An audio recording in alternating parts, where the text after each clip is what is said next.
Glasgow with you from the Forward Sports Desk. An 8-3 Mariners victory. Get this, over the last 3 games, those 2 in San Diego and tonight, the Mariners offense has generated a total of 22 runs. Jen Mueller down on the field. And, Jen, I'm no math expert, but I think that's a pretty good run total over those 3 games. It is. I will point out that the Rainiers had 20 runs tonight. So there is some offense coming throughout the Mariners organization. And tonight it benefits Marco Gonzales, who has kind of an odd line. A quality start, no strikeouts, no walks, but he does tie the American League record, the American League lead right now for most starts with 2 or fewer earned runs allowed. He's got 14 after tonight's outing, and perhaps he was riding a little bit of the momentum created by his offense and the guys playing behind him early on. Yeah, it was awesome. I think this last little stretch, we've just been having a great time and having so much fun playing together. And to watch them come out tonight and just kind of unload and have fun, and especially in front of this crowd tonight, it was a joy to watch. Well, the defense, too. I mean, they seem locked in, and you forced them to be locked in with the way that you were pitching tonight. Yeah, I mean, they were not taking any pitches off.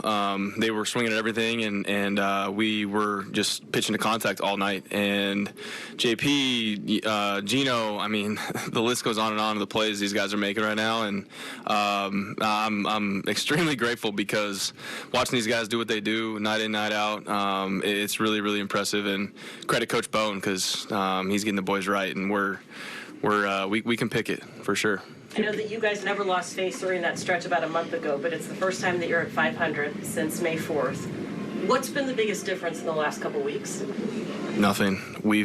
I've been saying the same thing for months. We're a talented group. We put the work in. We have fun, and we take it one day at a time. I've been saying the same thing, so nothing's changed. You're pitching differently with a 6-run lead than if it's a... No, you can't. You really can't. You have to go out there and treat it like a 1-run game.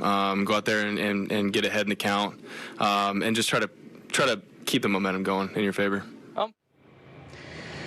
Yeah, a couple more notes from inside the clubhouse regarding his final line. Marco said, "What do you expect? I'm boring. I know some people don't like that, but I kind of like having a career in the big leagues, and that's the way that I get things done."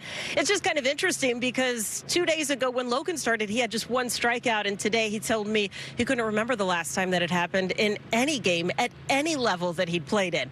Also, Gino Suarez made sure to grab me the minute I got into the clubhouse, Brad. He wanted me to know how upset he was about that error in the first inning.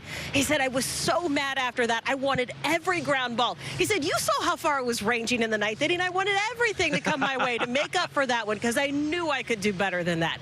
Talk about a guy taking pride in his defense. Yeah, and it's so good to see, Jen. Thank you. And you saw and heard from Marco as well, both crediting Perry Hill Bone, the infield coach. I mean, it makes a huge difference. The routine, like you talked about, every day. It's a pregame, it's drills every day. And you're right, he's bought in. He said it took him like 3 days to buy in and realize that Perry knew exactly what he's talking about and knew what he needed to do to become a good big league third baseman. Yeah, it's amazing. I mean, you go from, even Kyle Seager, who'd been around for a long time here with the Mariners.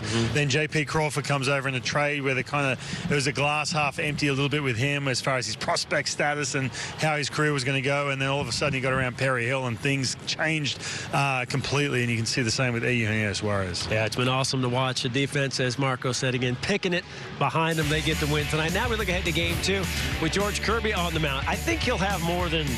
Well, I think he'll have a strikeout. For sure. Yeah, I think he'll have one. Marco didn't, but he didn't need to tonight. So Kirby 2-3 up against Ross Stripling. So the Jays will have a starting pitcher going tomorrow, so they won't be behind the 8 ball with a bullpen start. And for Kirby, he's coming off a nice turn himself.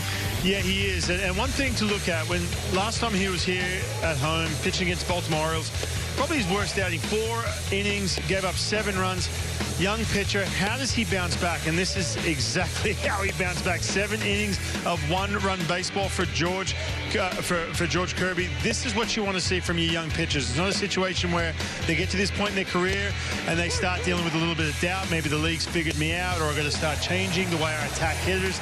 He didn't have to change a thing. He just had to make better pitches, command that fastball just a little bit better, and that confidence did not fade at all. This is good to see. So this is going to be a fun matchup. That Blue Jays offense It's aggressive. They're going to start swinging to some of these fastballs up in that strike zone. Yeah, but they have struggled. They've lost 6 of the last 7. They haven't scored over 3 runs now in 6 of those 7 games. So, I mean, they are struggling. So a good time for the Mariners to get them. They got them in Game 1. And remember, Game 2, only on Apple TV+.